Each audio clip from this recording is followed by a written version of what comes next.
بسم اللہ الرحمن الرحیم۔ آج ہی مئی کی 6 تاریخ ہے اور سال ہے 2026، اور جو ایک بڑا کرٹیکل کوشچن یہاں پہ مکہ زائرین کے لیے یہ ہے کہ کیا ٹرانسپورٹ ایک مسئلہ ہے یا کیا چیلنج ہے ٹرانسپورٹ کا، اور آج کل چونکہ رش بڑھ چکا ہے تو حرم میں جانے کے لیے کیا ٹرانسپورٹ ملتی ہے یا دھکم پیل ہوتی ہے؟ تو اس سوال کا جواب حاصل کرنے کے لیے میں نے یہ چھوٹا سا ویلاگ بنایا ہے۔ ویڈیو کے پہلے حصے میں گیا ہوں جی بلڈنگ سے حرم تک مغرب کی نماز پڑھنے کے لیے، جبکہ ویڈیو کے دوسرے حصے میں آیا ہوں حرم سے بلڈنگ تک عشاء کی نماز پڑھنے کے بعد۔ جو کچھ ہوا وہ آپ کو دکھاتے ہیں ویڈیو کے اگلے حصے میں۔ ترتیب وہی ہوگی جی، بس ہے 4A، 5:30 ہوئے ہیں اور ہم اس میں ہونے لگے ہیں سوار۔ بس 412 سے چلی تھی اور اب چونکہ بتایا نا کہ رش بڑھ گیا ہے تو یہ 419 نمبر بلڈنگ جو ہے اس سے بھی اس نے سواریاں اٹھائی ہیں جی۔ 5:50 ہوئے ہیں اور ہم اترے ہیں کڈانا سٹاپ یعنی کہ جمرات پہ۔ تھوڑی سی چینجنگ رش کی وجہ سے یہ ہوئی ہے کہ پہلے ہمیں وہ G4 G5 G6 کے اوپر اتارتے تھے، ابھی ہمیں اس طرف کو تقریباً 2-3 منٹ 4 منٹ پیدل چل کے جانا ہوگا۔ لیکن آپ یہ بسز کی تعداد دیکھ سکتے ہیں، یہ ساری بسز جو ہیں یہ ابھی ترتیب انہوں نے یہ کر دی ہے کہ اگر آپ مغرب پڑھنے آئیں گے تو مغرب اور عشاء دونوں حرم کے اندر ادا کرنی ہے آپ نے، اور عشاء کے بعد وہ پھر آپ کو واپس لے کے جائیں گے۔ تو یہ ساؤنڈز گڈ جی، ظاہر ہے کیونکہ تقریباً صرف 1 گھنٹے کا ہی تو وقفہ ہوتا ہے، تو اور سارے لوگ یہی پریفر کرتے ہیں کہ وہ مغرب پڑھنے آئیں گے تو وہ پھر عشاء پڑھ کے جائیں گے۔ ابھی ہم جا رہے ہیں جی G4 G5 اور G6 کی طرف۔ یہ جی ہمارا پاکستانی سٹاف ہے، معاونین اور خدام جو ہیں وہ یہاں پہ موجود ہیں، اور یہ تقریباً ہر جگہ موجود ہیں۔ آپ کو میں حرم میں بھی دکھاؤں گا گائیڈ کرنے کے لیے کہ آپ نے کس طرف سے جانا ہے۔ یہ G4 G5 G6 آپ کو سامنے نظر آ رہے ہوں گے۔ یہ فوارے جو ہیں یہ موسم کو بہتر رکھنے کے لیے ان سے پانی کی فوار گر رہی ہے اور ہوا کے ساتھ بہت ہی پیارا تاثر دے رہے ہیں، ایسے شک پڑتا ہے جیسے بارش شروع ہو گئی ہے۔ ابھی ہم جائیں گے، پہلے ہمیں وہ G4 G5 G6 تو ابھی آپ دیکھیں اس کی کوئی فارمیشن بدل رہے ہیں، تو ابھی ہم یہاں سے جائیں گے حرم شٹل سروس کے لیے۔ ہو گئے ہیں جی 5:52، 2 منٹ لگے مجھے یہاں پہ آنے میں۔ تو یہ اگر ایک شٹل سروس چلی گئی ہے تو یہاں پہ تھوڑا سا ویٹ کرنا پڑ سکتا ہے 2-3 منٹ کا، قریب 2 منٹ کے ویٹ کے بعد ہی اب ہم سوار ہونے لگے ہیں حرم شٹل سروس میں۔ یہ جی ہم حرم کی طرف جا رہے ہیں اور آپ دیکھیں کہ کافی ساری سیٹیں خالی ہیں یہ مغرب کی نماز کے لیے، اور سامنے گھڑی پہ 5:58 نظر آ رہے ہیں۔ 6:02 ہوئے ہیں اور جی ہم سٹاپ پہ پہنچ آئے ہیں۔ شٹل سروس نے ہمیں اتار دیا ہے حرم کے سٹاپ پہ۔ سامنے آپ کو کلاک ٹاور نظر آ رہا ہے، حرم کے مینار بھی نظر آ رہے ہوں گے، اور یہ سامنے 9 نمبر واش روم جو ابو جہل واش روم کے نام سے مشہور ہے۔ یہاں سے ابھی ہم نے حرم کے اندر جانا ہے، لیکن جو ٹریول ٹائم ہے وہ ہمیں لگا ہے آج 32 منٹ، اس تمام رش کے باوجود بھی۔ یہاں پر یہ دیکھیں جی سٹال لگا ہے ٹھنڈے ٹھار پانی کا۔ اس میں کوئی شک نہیں کہ سعودی جو ہیں وہ آپ کی بہت ہی حاجیوں کی خدمت کرتے ہیں، اور ان کے لیے بھی ضرور دعا کریں، حرم میں جب بھی جائیں ان کے لیے ضرور دعا کریں کہ اللہ پاک ان کو مزید جذبہ دے اور ان کی اس خدمت کے جذبے کو قبول کر لے، آمین۔ ابھی ہم حرم جائیں گے جی، یہ نسک کارڈ چیک پوائنٹ ہے۔ اگین میں ناظرین کی دلچسپی کے لیے بتاتا چلوں کہ اگر آپ کے پاس نسک کارڈ نہیں ہے تو وہ اس چیک پوائنٹ سے آپ کو واپس بھیج دیں گے۔ ویسے تو آپ حرم کی شٹل سروس میں ہی سوار نہیں ہو سکتے، لیکن اگر کسی طرح ہو بھی گئے تو یہاں سے پھر آپ کو واپس جانا ہوگا۔ ابھی جی 6:05 ہوئے ہیں اور ابھی ہم یہ واش روم نمبر 9 کے سامنے کھڑے ہیں۔ سامنے آپ دیکھ رہے ہوں گے اجیاد کی طرف سے آنے والے حاجی جو ہیں وہ بھی آ رہے ہیں، اور حرم میں اب خاصا رش ہے۔ کلاک ٹاور کو دیکھیں تو اس وقت تقریباً 8:57 ہو گئے ہیں اور عشاء کی نماز ابھی ختم ہوئی ہے۔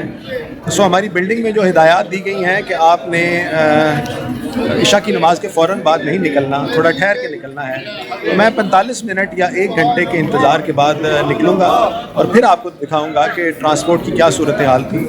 اس وقت ہوئے ہیں جی 9:45 اور عشاء کی نماز ختم ہوئے تقریباً 50-55 ہو گئے ہیں۔ تو یہاں سے اب ہم چلیں گے اپنی بلڈنگ کی طرف اور دیکھیں گے کہ بلڈنگ تک پہنچنے میں اب کتنا ٹائم لگتا ہے۔ تو یہ شٹل سروس کا سٹاپ ہے جی جس کی طرف ہم جا رہے ہیں۔ یہ واپسی پر جی رش کو کنٹرول کرنے کے لیے نا انہوں نے گیٹس بنا دیے ہیں، راستے بنا دیے ہیں تاکہ رش کنٹرول رہے. تو ہم کسی بھی گیٹ میں داخل ہوتے ہیں. تو یہ اس گیٹ میں ہم داخل ہو گئے ہیں. سو ابھی جی 9:50 ہوئے ہیں اور ہم دیکھتے ہیں کہ یہاں ہمیں کتنی دیر لگتی ہے بس تک پہنچنے کے لیے. تو یہ رش آپ دیکھ سکتے ہیں کیونکہ سارے زائرین اس وقت واپس جا رہے ہیں. سو ابھی ہم رش میں کھڑے ہیں جی. ابھی تو رات ہے لیکن دن کے وقت بھی دھوپ سے بچنے کے لیے شیلٹر بھی ہے اور گرمی سے بچنے کے لیے یہ پنکھے بھی چل رہے ہیں. لے جی 9:57 پر لائنز کے اندر ہل جل ہوئی ہے اور امید تو یہ ہے کہ اب یہ والی لائن جو ہے یہ بسز تک پہنچ جائے گی.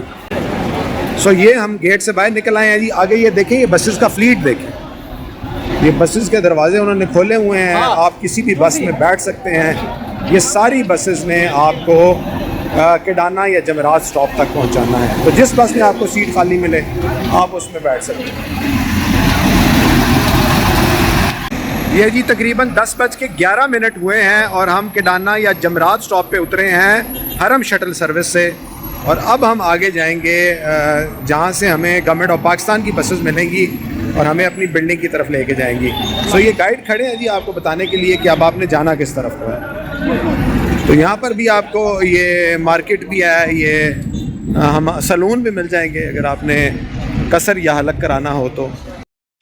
ابھی آپ کو یہاں پہ جو ہے نا یہ رش نظر آ رہا ہوگا. یہاں پہ وہ اس طرح سے قطار سسٹم تو نہیں ہے لیکن لیٹس سی جی یہاں پہ کتنا ٹائم لگتا ہے. سو اب جی 10:14 ہوئے ہیں اور میں اس قطار میں یا اس ہجوم میں کھڑا ہونے لگا ہوں اینڈ لیٹس سی جی بسز تک کتنی منٹوں میں پہنچتے ہیں. سو جی 10:28 پہ باری آئی ہے اور ابھی بسز کی کمی نہیں ہے. یہ اگر آپ دیکھیں نا تو بسز کی قطاریں لگی ہوئی ہیں. یہاں پر بسوں کی کمی نہیں ہے لیکن انتظامیہ کو زیادہ ایکٹیو رہنے اور بہتر مینیج کرنے کی بہت ضرورت ہے. سو تقریباً 20 منٹ لگ گئے جی اگر آپ نکلے ہیں. سو یہ جی ہم آ گئے ہیں 4A میں. سو بسز کی کمی نہیں ہے لیکن اگر آپ تھوڑی پیشنس کا مظاہرہ کریں گے نا, ظاہر 20 منٹ کھڑے ہونا ہجوم میں واقعی پیشنس کا ٹیسٹ ہے. لیں جی 10:50 پہ ہم اپنے سٹاپ پہ پہنچ چکے ہیں ہوٹل نمبر 412 کے سامنے.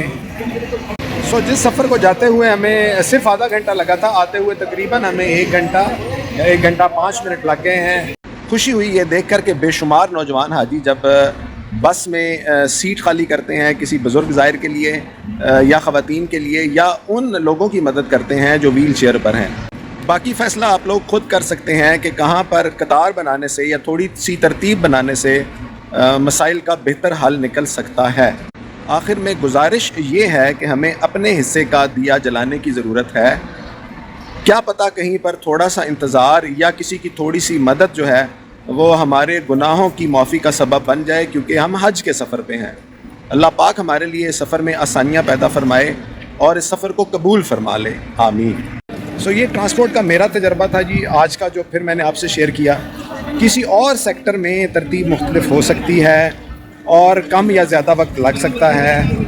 گزارش یہی ہے کہ اگر کسی وجہ سے آپ کسی مسئلے کا شکار ہوں تو ایک بات یاد رکھیے گا, آپ حدود حرم میں ہیں اور شیطان ہمہ وقت آپ کے پیچھے ہے. اس بات پہ اکسائے گا کہ آپ امپیشنٹ ہوں اور بے صبری کا مظاہرہ کریں. سو آپ نے بالکل غصہ نہیں کرنا اور صبر کا مظاہرہ کرنا ہے.